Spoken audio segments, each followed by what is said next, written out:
Järgmisena astub teie ette juba ka mitu aastat osalenud Talveakadeemia konkursil Sven Anderson. Aitäh! Tere! Mina õpin Tartu Ülikoolis filosoofiat ja lõpetan selle aasta kevadel. Ja ma võtsin kaasa, just tegelikult täna ostsin, aju. Meile räägiti väga huvitavalt täna ajust ja mida aju teeb, võiks öelda füüsiliselt, aga mina räägin teile ühest tähtsast sõnast, mida ajuga seos me kasutame põhimõtteliselt, mida aju toodab, et me saaksime aru igasugustest, ütleme, ühiskondlikest kui ka teaduslikest protsessidest. Et minul on teile üks väike küsimus. Mõelge korraks, mida tähendab sõna argument ja kas keegi teist julgeks öelda, mida tähendab teie meeles sõna argument?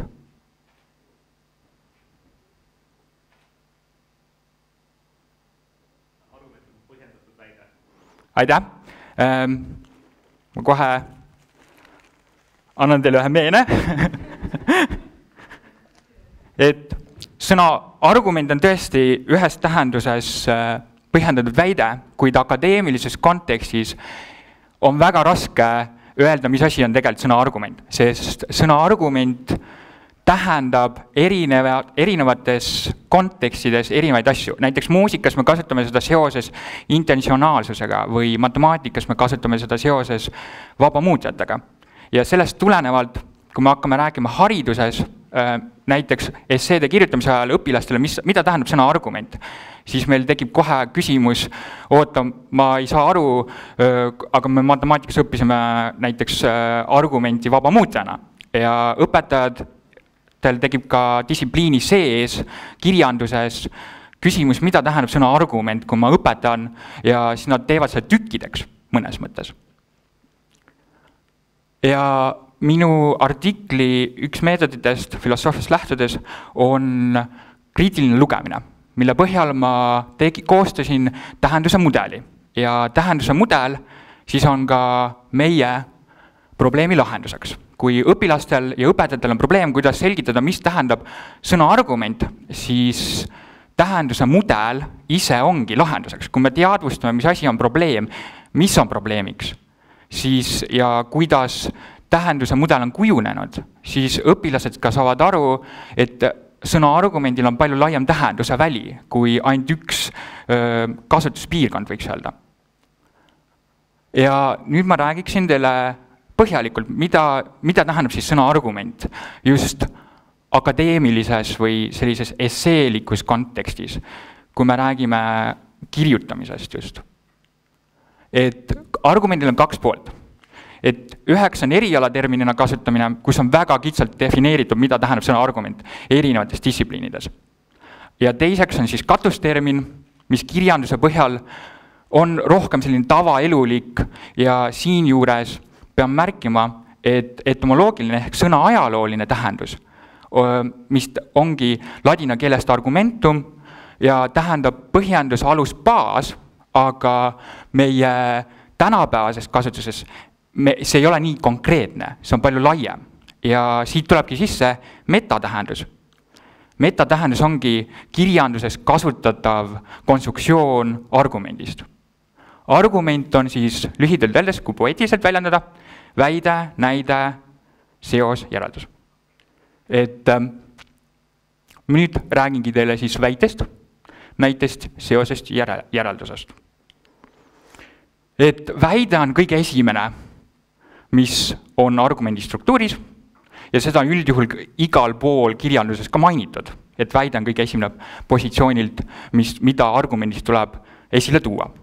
Ja mis siis on väide? Väide on kõige suuremalt eeldus. Eeldus on väite roll, mida võiks öelda, et see on kõige suurem hulk, kui öelda nüüd nende kahe teise termini suhtes, et on tees ja hüpotees. Ja siit on mul teine küsimus teile. Mis on hüpoteesi ja teesi erinevuseks? Mida te näiteks pakuksite? Mis võiks olla hüpoteesi ja teesi erinevuseks?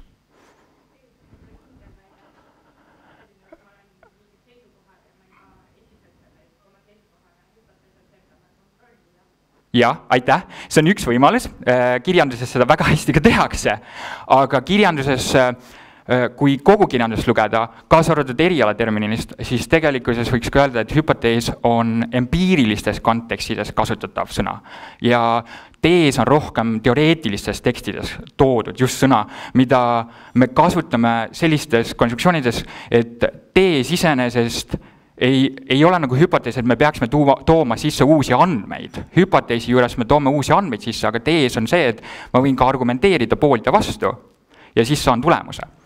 Et loomulikult järgmine pakk. Ja järgmiseks suure pildi raames on siis näide. Aga kuidas ära tunda siis näidet? Näide on vahet või analoogial põhinev normatiivne seisukoht, see tähendab seda, et ütleb midagi, mis on väites juba öeldud. Midagi sellist, mis on väites selliselt öeldud, et ta ütleb meile juba ette ära, kuidas seda väidet tuleks näha. Aga analoogiatel, ja siit tulebki sisse, et analoogilised ja vahetud näited. Vahetu näide on see, mis on väga abstraktne ja siis analoogne on niisugune kaudne seos väitega, mis on siis autori poolt loodud. Kuidas me peaksime saama väitest aru. Ja poliitikud või üldse demagoogid kasutavad näiteid sellisel positsioonil, et me saaksime ikkagi väga häguselt aru sellest kõigest. Ja tagasi nüüd tulles suure pildi juurde, järgmiseks seos. Aga seose juures tuleb tähele panna seda, et analüütilise filosoofia juures on seos argumendi tuumaks. Ilma seose välja toomata ei ole argumenti olemas. Argument on siis näiteks argumendis olev seos, näiteks me võime öelda, et seoses on ka olemas inimsuhted. Meil on formaalsed suhted matemaatikas, meil on loogikas suhted, et igal pool on suhted, aga suhe ise juba on väärtuseks. Kui me teame, mis suhe on, või seos õigemini, siis me teame juba, kuidas keegi midagi käsitleb, kuidas keegi on oma mõtteliini loonud, kuidas meie peaksime kuulajatena mõtlema sellisest väidetest ja väidetava vahelistest seostest. Ja relatsioon on siis matemaatiline termin antud juhul, et seosed on matemaatika üks osa. Ja kus me siis kasutame seoseid? Miks me räägime seostest kui argumendi ühest konkreetsemast ja põhilisemast asjast? Sest me kasutame seoseid väga erinevates kohtades, nagu elektroonikas või arvutiteadustes, geograafias, semiootikas sisuliselt ei oleks olemas, kui seoseid ei oleks, või teadusfilosoofiat ei oleks olemas, kui meil ei oleks seost. Seos loob põhimõtteliselt kogu meie tänapäevase modernse kultuuri ja modernse teaduse. See on selle alustala mõnes mõttes. Ja viimaseks on järeldus. Järeldused saavad olla, nagu siin väikeselt on näha, deduktiivsed ja induktiivsed. See tähendab seda, et deduktiivne järeldus on see, kus on eeldused alati õiged. Nad on absoluutselt õiged ja siis järeldus on alati ka sellest tulenevalt õige. Aga induktiivne on see, et eeldused võivad tuua meile kaasa järelduse, mis on õige. Muidugi teadusfilosoofia nüüd hakkab tooma sisse, et mis on teadus ja kuidas me peaksime teadusest aru saama. Aga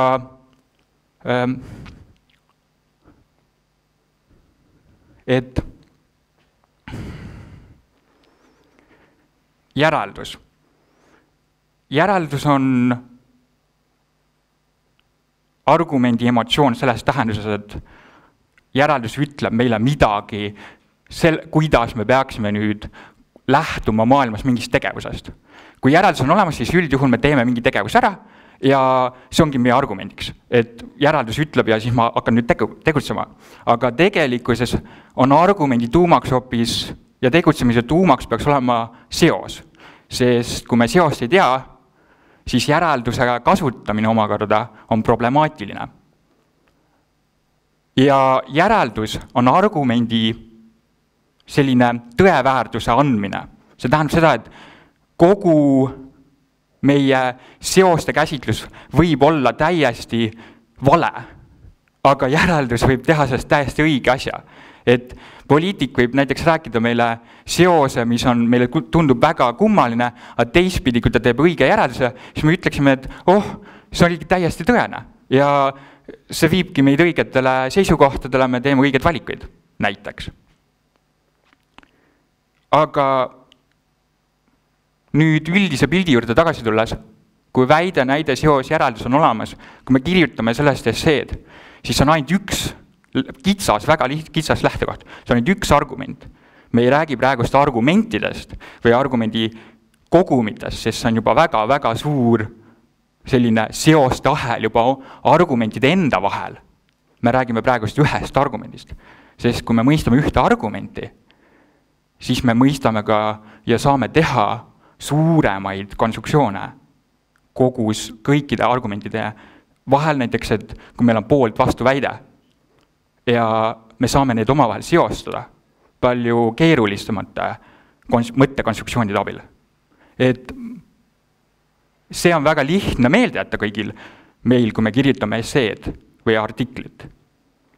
Ja siinkohal ma tooksin välja, et näide ja seos võivad olla omavahel vahetuses. Need ei ole kindlad. Üheski kirjanduses ei tooda välja seda, et see on täiesti absoluutne.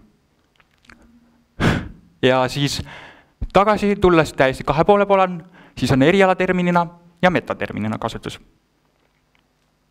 Ja lõpetuseks, miks me siis peaksime argumendist üldse rääkima? Miks me peaksime teadma, et argument on erialaterminina kasutusel ja siis katusterminina ja siis veel metaterminina? Just sellepärast, et kui me mõistame sõna argumendi tähendust, siis me mõistame kultuuri iseennast ja me mõistame, kuidas on kultuur tekkinud ja arenenud. Sellega ma lõpetaksin, aitäh, aga mul on ka väike test ja ma paluksin videot, et see on selline trikiga test, kus ma paluksin mõnes mõttes loendada, mida te näete. Video ise ütleb siis väga täpselt, mida siis.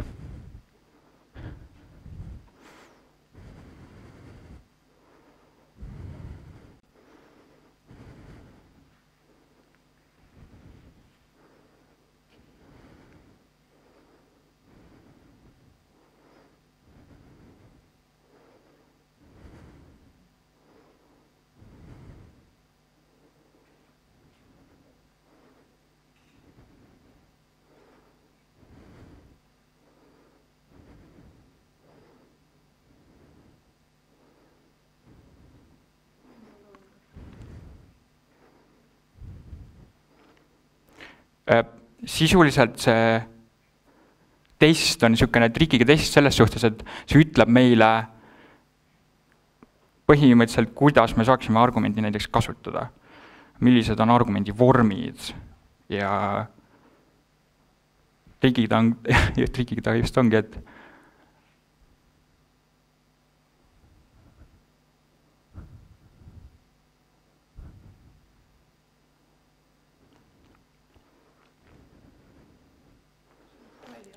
ei.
Et mida te pakuksite, mitmes tähenduses saab antud selles trikiga küsimuses või selles videos nii-öelda kasutada näiteks argumenti? Ma ütlen, et see on vahemik. Miinimum ja maksimum näiteks. Mis oleks teie julge pakkumine?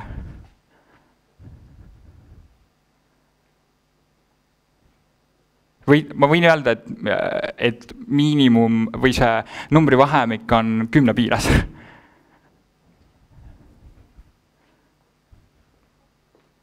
Nii, 2 on õige. Et anname kohe šokolaadi õnneliku saaja. Kes pakub järgmise numbri?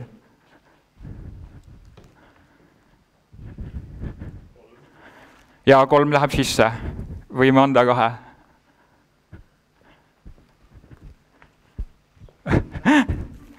Kes veel julgemalt pakub, et saame äkki maksimum ka teada? On keegi? 5 on lähedal, me anname ikka. Ütleme, et 6 on õige. 6 on minu loenduse järgi, et 6 oleks maksimum, mis saaks sellise trikiga küsimuse öelda, just sellepärast, et seal ei olnud absoluutselt kõiki seisukohti. Näiteks seal ei olnud seda seisukohta, et täiesti esseeline vastus oleks. Pigem oli see loogikapõhine, et seos, järeldus ja kõik see struktuur iseenesest oli välja toodud, aga see on loogiline struktuur, mitte nagu esseeline, siis ma peaksin kirjutama mingi väga pika teksti. Et sellega ma lõpetaksin, aitäh osalemast ja see oleks kõik. Aitäh Svenile. Kas on üleval rõdul küsimusi? Sven, aitäh väga elava ja väga sügavmõttelise arutelu eest. Ma kohati tegin isegi märkmeid, kirjutasin üles, sest sa jagasid väga palju teadmust. Ja teistpidi kohati ma ei saanud mitte midagi aru. Aga ma küsin ühe sellise küsimuse, et sa oled pealkirjaks pannud argument akadeemilises kontekstis. Et kuidas sa ise kirjeldad, kus neid seoseid akadeemilise kontekstiga oma töös? Minu enda töö, mida ma nüüd lõputöös teen, on tegelikult õiglasest hindamisest, sest ma õpin peale filosoofiaga sotsiaalpedagoogikat ja seal ma et mu põhieriala on filosoofia, siis ma pean tooma väga selge struktuuriga argumendid, et see töö, mis ma praegust olen Talveakadeemiale esitanud, ongi minu töös nagu abiks, kuidas veel selgemalt, struktureeritumalt väljendada antud juhul oma bakatöös mingeid mõtteid. Kaasa arvatud ma kasutan seda struktuuri ka üleüldises elus nii-öelda. Aitäh, et ma oleks oodanud rohkem siin esitluses ka seda akadeemilise konteksti kirjeldust. Aga teine küsimus, mis mulle ka arusaamatuks on, sa rääkisid näitest ja siis rääkisid vahetu ja analoog on näite.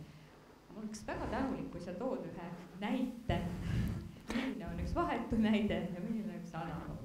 Okei, ma vähemalt püüan. Vahetu, oletame, et meil on olukord, kui me räägime mingitest matemaatilistest abstraktsetest asjadest eelduses, siis oleks vahetu näide põhimõtteliselt sama, et kui ma räägin, et mul on mingid liidetavad ja eelduses, siis põhimõtteliselt ma toon näite, et 2 + 2 on 4. Aga analoog oleks pigem juba see, et ma toon sisse juba õunad, ütlen lapse keeles enam-vähem, et näe, mul on 2 õuna ja 2 õuna ja kokku on 4 õuna. Et see oleks juba analoog näide, aga poliitiliselt saaks näida juba keerulisemaks teha põhimõtteliselt. Et meil on, ma räägin mingitest abstraktsetest asjadest ja siis sisuliselt ma toon sisse, et teate, et meil on umbes kotitäis kartuleid ja nüüd ma annan need ära ja nii edasi. See oleks juba mingitele seostele analoog näide, mida saab tõlgendada väga laialt. Siin ongi seos, et vahetuid näiteid saab väga konkreetselt tõlgendada. Aga analoogväiteid või seda näiteid saab väga laialt tõlgendada. Aitäh. Veel üks viimane, mul on veel küsimusi päris palju, aga veel ühe küsimuse, et kas sa seadsid ka endale mingisuguse eesmärgi või kas sa võid teha mingeid ettepanekuid oma töö põhjal siis akadeemilist konteksti arvestades?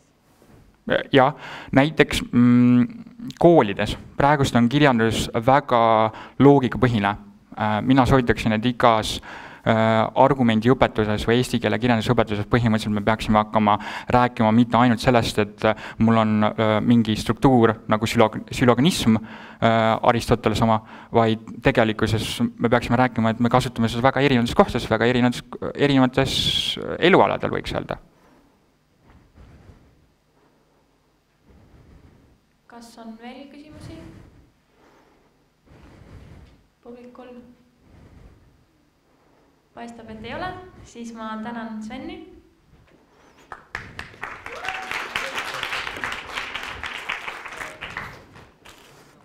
Aitäh!